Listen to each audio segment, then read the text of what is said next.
ఈ మధ్య నేనేం చేసినా ఇలానే జరుగుతుంది. Hi guys, this is Kavya. పాలకూర పప్పు చేద్దామని పప్పులో ఎండుమిర్చి వేసి పొయ్యి మీద పెట్టాను. ఇక్కడి వరకు బాగానే ఉంది. పప్పులో వాటర్ ఎక్కువగానే ఉన్నాయి కదా అని త్వరగా స్నానం చేసి వచ్చేద్దాం అనుకున్నా. ఎంత త్వరగా చేశానంటే పప్పు మాడిపోయిన వాసన పక్కింటి వాళ్ళకి వచ్చేంత వరకు చేశాను.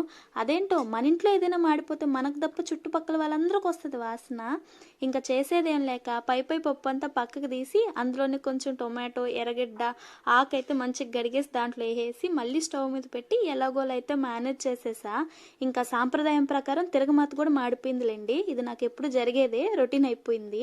ఇంతకీ మేనిఫెస్టేషన్ అనే దాని గురించి ఎప్పుడైనా విన్నారా? వింటే ఇది మన రియల్ లైఫ్లో ఎలాంటి ఇంపాక్ట్ క్రియేట్ చేస్తుంది, అసలు నిజంగానే జరుగుతుందా లేదా అనే దాని గురించి అయితే ఇప్పుడే ఒక లాంగ్ వీడియో అప్లోడ్ చేశాను. ఇంట్రెస్ట్ ఉన్న వాళ్ళైతే ప్లీజ్ చెక్ ఇట్ అవుట్. ఇంకా కొత్తగా యూట్యూబ్ ఛానల్ అయితే క్రియేట్ చేశాను. సో ప్లీజ్ కొంచెం సబ్స్క్రైబ్ చేసుకొని సపోర్ట్ చేయొచ్చు కదా. ఇంకా మంచి మంచి వీడియోస్తో అయితే మీ ముందుకు వచ్చేస్తాను. Thanks for watching. బాయ్.